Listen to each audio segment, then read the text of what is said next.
She heard a strange humming sound coming from behind the wall, but couldn't imagine what was hidden there. When the worker opened the wall, everyone froze. See how this story ends? Subscribe and write in the comments which city you are watching from. The rain had stopped just before dusk, leaving the sky washed clean and the air dense with the scent of wet stone. Evelyn Carter stood before the towering Victorian house, her reflection wavering in the puddles at her feet. The ornate facade gleamed faintly under the streetlight's arched windows, carved woodwork, a balcony lined with iron leaves. It looked like something from another century, something meant to be admired, not inhabited. And yet, this was her new home. She had paid a sum that made even her lawyer hesitate, but she hadn't cared. It was the one decision in years that felt entirely her own. Inside, the house was grand but heavy. Dust clung to the moldings, and the air carried the faint musk of beeswax and varnish. The silence pressed against her as she walked from room to room. Every creak of the floorboards seemed to echo longer than it should have. The main hall opened into a sitting room lined with shelves and portraits of strangers who had stared from those walls long before she was born. In the center of it all stood the staircase, a sweeping curve of oak leading upward into shadow. She could almost hear her own heartbeat as she ascended. Her bedroom was large and oddly proportioned, with 2 tall windows facing the garden and a built-in closet that seemed newer than the rest of the room. The woodwork around it was lighter, freshly painted, as though someone had repaired it not long ago.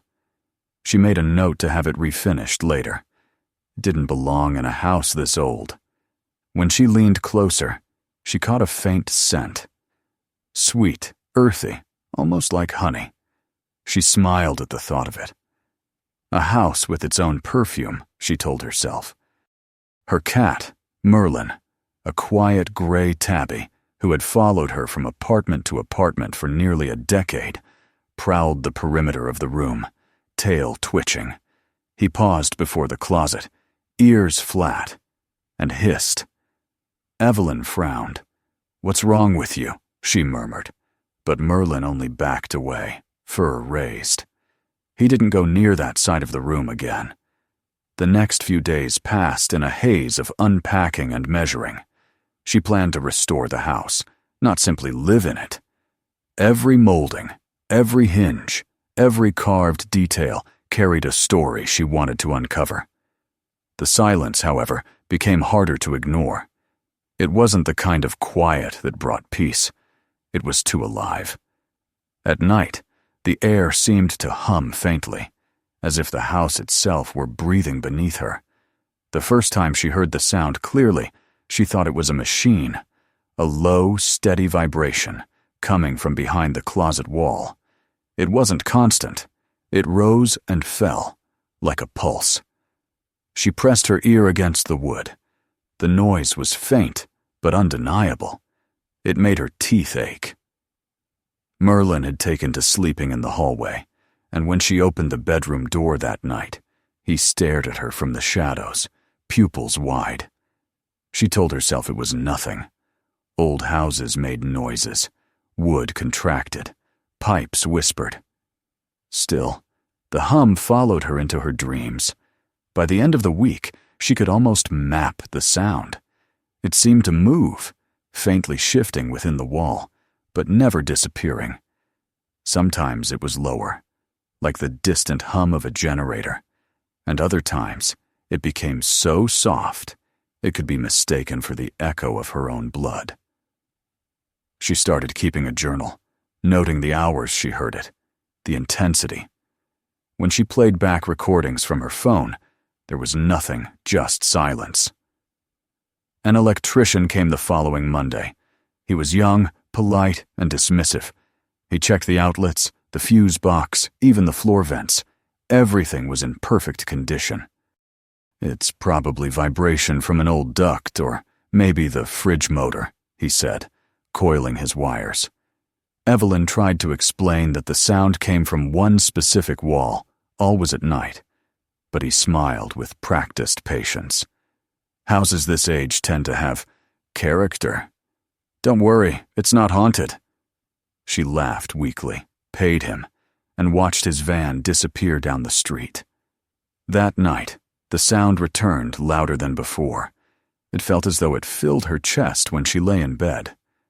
At one point, she sat up, heart pounding, certain she'd heard whispering mixed with the hum a trick of exhaustion, she thought. She didn't sleep again until morning. In the days that followed, the atmosphere in the house changed subtly. The air grew warmer, heavier, almost sticky. She began to notice small things. A faint, waxy residue near the baseboards, tiny brown flecks that she vacuumed without thinking. The smell of honey deepened. She called her neighbor, Mrs. Langley, a woman in her 60s, who had lived on the street her whole life. When Evelyn mentioned the previous owner's name, the woman's expression stiffened. "Mr. Flynn," she said slowly. "Yes, he lived there alone after his wife passed. Quiet man, kept to himself. Did he ever keep animals? Bees, maybe?" Mrs. Langley hesitated. "He used to talk about them, yes. Said they kept him company. No one saw any, though. After he died, the place was shut up for years. Strange house. You'll get used to it." That evening, Evelyn stood before the closet again. The wood was smooth and pale under her hand, almost warm to the touch. Behind it, she could hear the faintest murmur. The rhythm reminded her of breathing slow, patient, endless. Merlin growled low in his throat, a sound she'd never heard from him before. He bolted from the room, his claws scraping against the floor. Evelyn exhaled. "It's just a sound," she whispered to herself, trying to steady her heartbeat. Just a sound. But when she turned off the lights and lay back in bed, the house seemed to lean closer. The hum returned, soft at first, then rising until it was no longer just a vibration in the wall. It was everywhere, in the floorboards, the ceiling, the edges of her mind. She pressed her palms against her ears. The noise didn't stop. It wasn't something coming from outside. It was something living, pulsing, waiting within the walls. By dawn, she had made her decision. She would have the wall opened. She needed to see what was hidden inside. Outside, the sky began to lighten, brushing pale gold against the dark silhouette of the house. Merlin sat at the top of the stairs, watching her silently, as if he already knew that what waited behind that wall would change everything. The morning after she made her decision, Evelyn felt a restless urgency pulsing through her veins, as if the low vibration she had heard for nights had seeped into her blood. The hum was still there, faint but persistent, a patient reminder that the wall was waiting for her. She spent the early hours pacing the length of her bedroom, tracing the line of the closet door with her fingertips. The pale wood was cool beneath her hand, but not cold. It seemed to retain the warmth of something alive. The air around it carried that same faint sweetness, like dried honey and dust. She could almost imagine that if she pressed her ear to it, she might hear the slow movement of breath inside. Evelyn called a local restoration contractor, a man recommended by a colleague who specialized in historical properties. His name was George Miller, and his reputation was built on precision and patience. When he arrived later that morning, he seemed to bring the quiet with him, a tall man with a weathered face, thick hands, and the kind of calm that comes from years of careful work. He examined the bedroom closely, his gaze sweeping across the moldings, the walls, the windows, until it came to rest on the closet. For several seconds he said nothing. Then, with an almost imperceptible shake of his head, he turned back to her. "Beautiful house," he said softly. "A rare find." "Thank you," Evelyn replied. "But there's something in the wall, a sound." I need to know what it is." He looked at her for a long moment, his expression unreadable. Then he stepped closer to the closet and pressed his palm against the wood. His hand lingered there, motionless.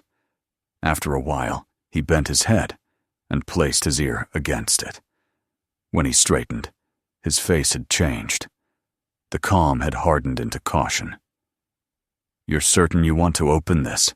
he asked quietly. Evelyn nodded. "I'm sure. I've had electricians here already. There's no wiring issue. It's something else." He rubbed his chin, thoughtful.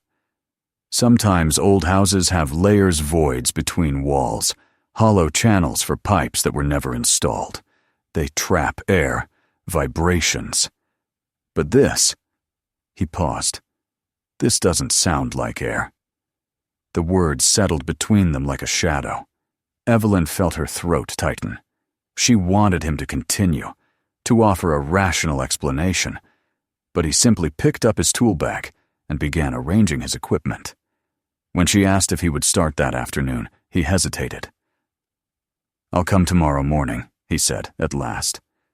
"I want to bring different bits for the drill. And maybe..." He glanced back at the closet. "Maybe we should have someone else here, in case it's not structural." "What do you mean, not structural?"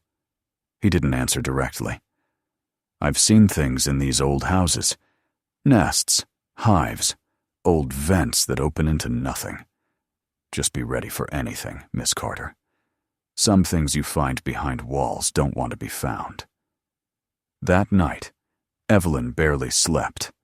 The hum had changed. It was deeper now, slower, as if the house were inhaling and exhaling in long, deliberate breaths. The sound followed her through the dark rooms as she moved about with a flashlight, unable to sit still. In the mirror of the hallway, her reflection looked pale and thinner than she remembered. The cat, Merlin, was nowhere to be found until dawn. When he appeared, he was trembling, his fur standing on end, his eyes fixed on the corner of the bedroom. By the time George arrived the next morning, the air felt different. The sweetness was stronger, mixed with something sour, something organic. Evelyn opened the door and motioned him inside. He stepped over the threshold, immediately noticing the smell. "Do you have any history on this house?" he asked, looking around. "Only that the last owner was an older man named Flynn. He lived here alone. My neighbor mentioned he used to keep bees, though no one ever saw any." George's eyebrows lifted. "Bees," he repeated quietly.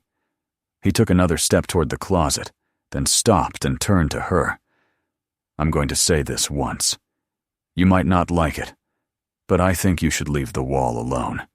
Evelyn folded her arms. "You haven't even looked yet." "I have," he said. "I've seen enough to know when something doesn't want to be disturbed. The sound you're hearing, it's steady, constant.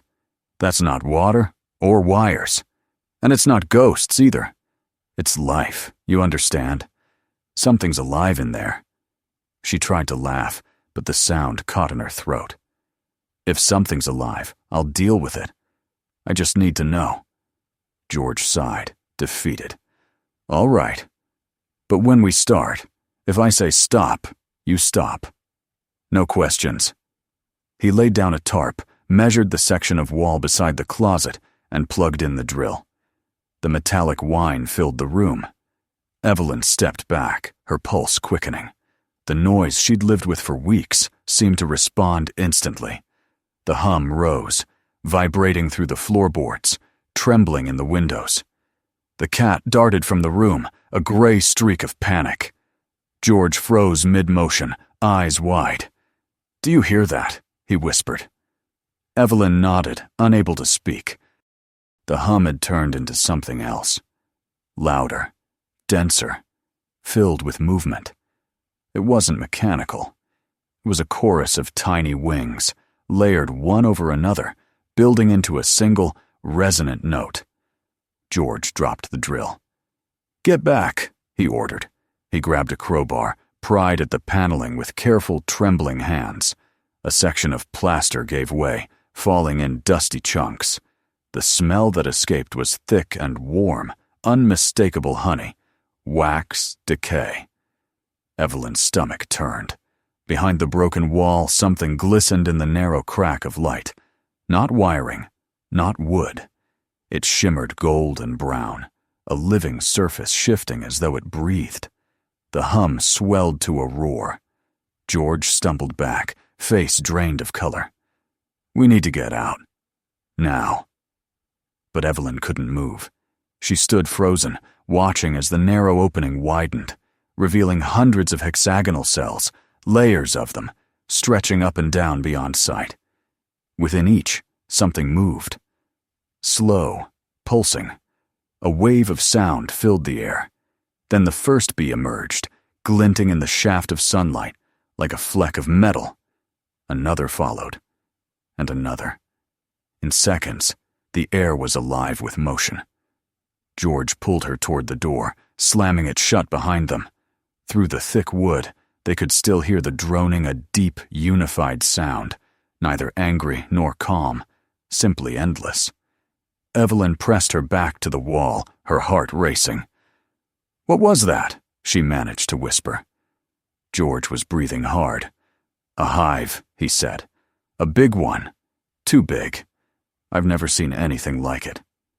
They stood in silence, listening to the muted buzzing that filled the house like a heartbeat. The walls seemed to tremble faintly, as if the entire structure had been hollowed out and filled with life. George finally broke the silence. "I'm calling an expert," he said.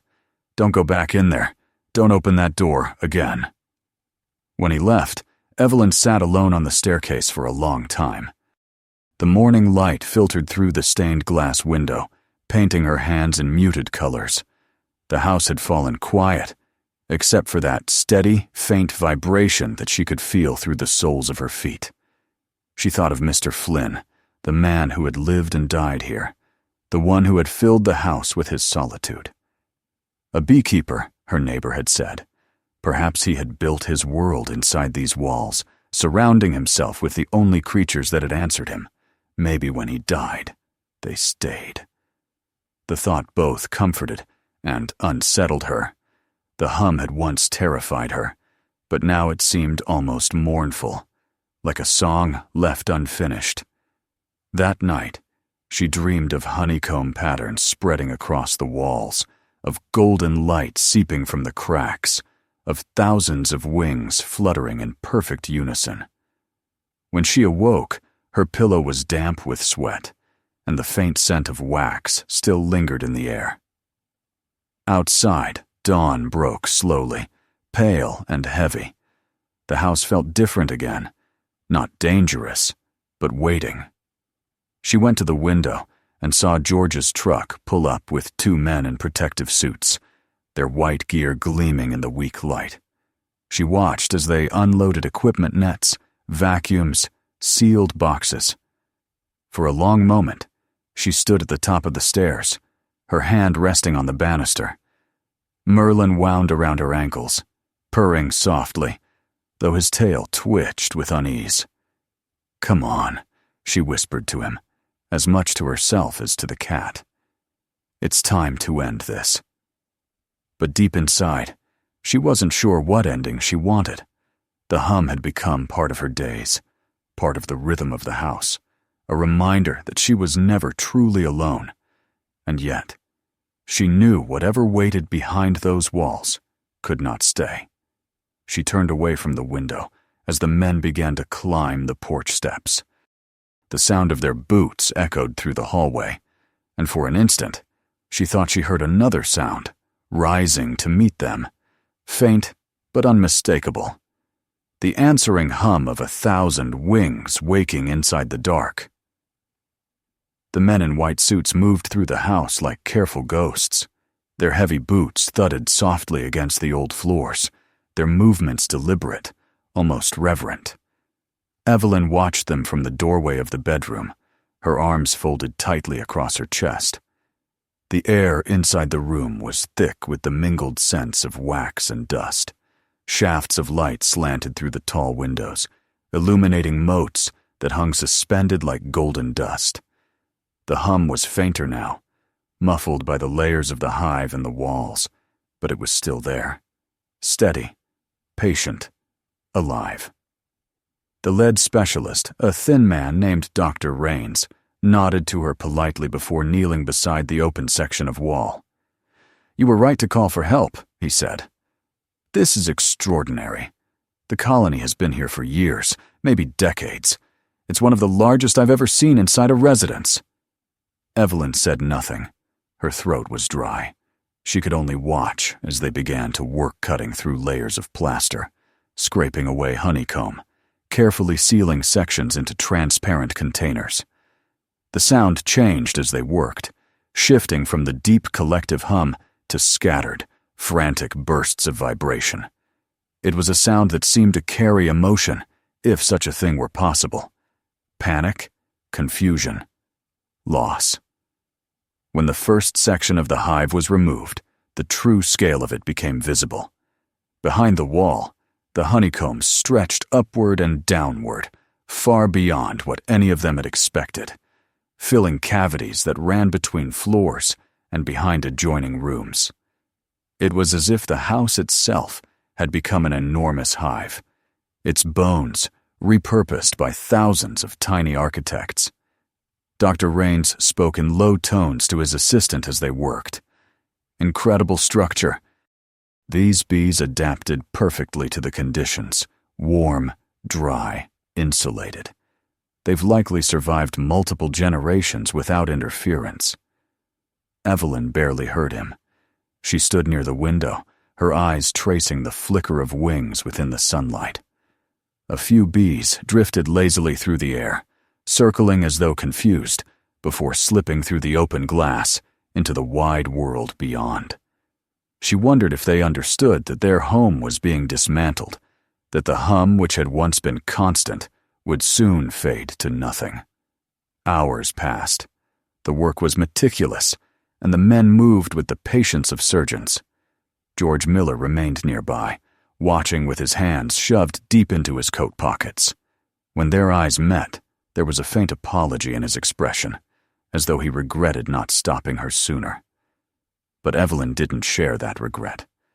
The fear she had felt for weeks had burned away, leaving only a hollow ache.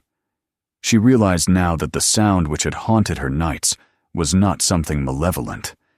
It had been life-fierce, tireless, life-thriving in the dark, where no one had looked. When the final section of comb was pried loose, it came away with a wet, sticky sound.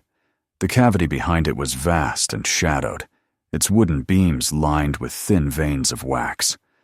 Dr. Rains leaned in with a flashlight, his voice softening. "The bees aren't dangerous," he said. "They were just living here after the man who kept them was gone. They probably stayed because of the residual scent of the old hive. I've seen this once before, but never at this scale." Evelyn turned toward him. "The man who lived here before me, his name was Flynn. He was a beekeeper?" "Yes," the specialist said. "That explains it. He must have brought them in during the colder months. Perhaps after his wife died, he wanted to keep them close." He hesitated. Bees bond with their caretaker. They remember scents, vibrations, even voice frequencies. When he passed, they stayed, because this place still carried his signature. It was familiar. The explanation struck Evelyn with an unexpected tenderness. She looked around the gutted room, the pale skeleton of the wall, the thin trail of honey glistening where the hive had been. The sweetness of it filled her senses. For the first time, she didn't feel uneasy. She felt sorrow. This was not a haunted house. It was a sanctuary, built by a lonely man for creatures that had loved him in silence. When the removal was finished, the team sealed the last box, marking it carefully before carrying it down the stairs. The hum diminished gradually as the boxes were taken out, until the house was silent again, completely, unnervingly silent. Evelyn remained where she was, the stillness pressing against her ears. She hadn't realized how accustomed she had become to the sound, how it had become part of the rhythm of her days. Without it, the silence felt enormous, like a blank page too bright to look at. George cleared his throat softly from the doorway. "They'll relocate the hive," he said. "A sanctuary outside the city. The bees will be safe." She nodded without looking at him. "Good." When he left, the house settled into its new quiet.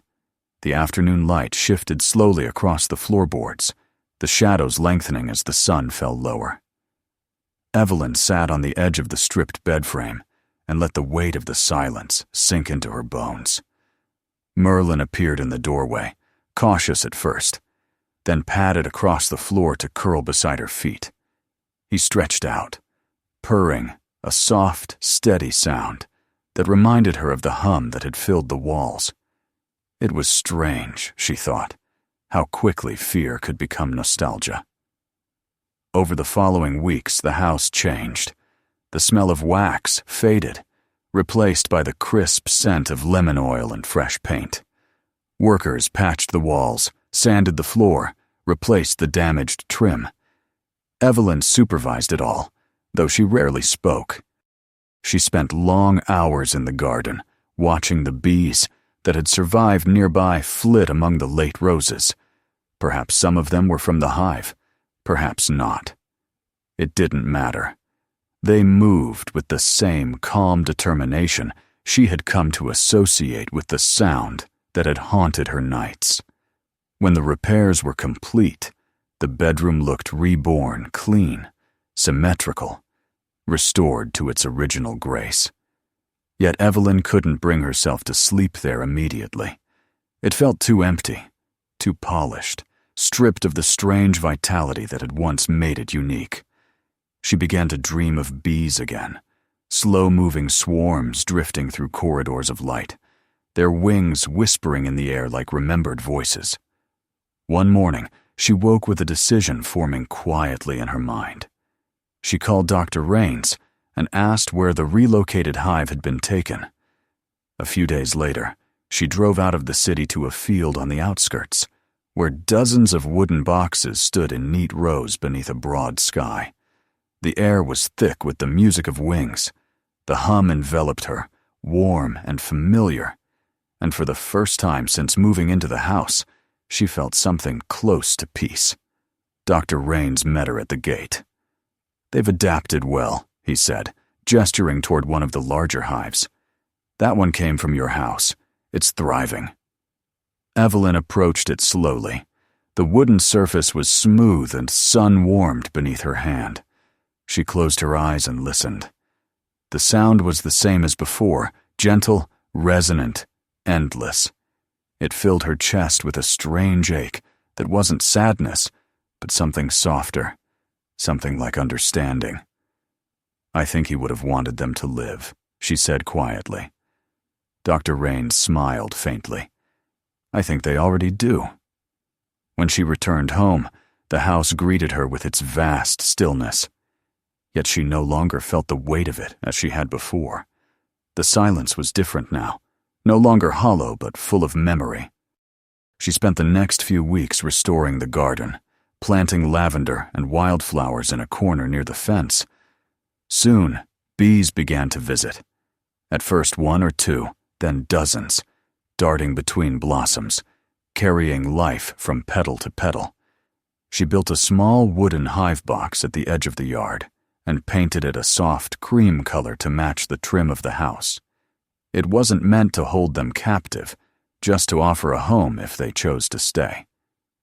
Each evening she would sit on the porch, watching the golden light fade, while the bees traced lazy paths through the air.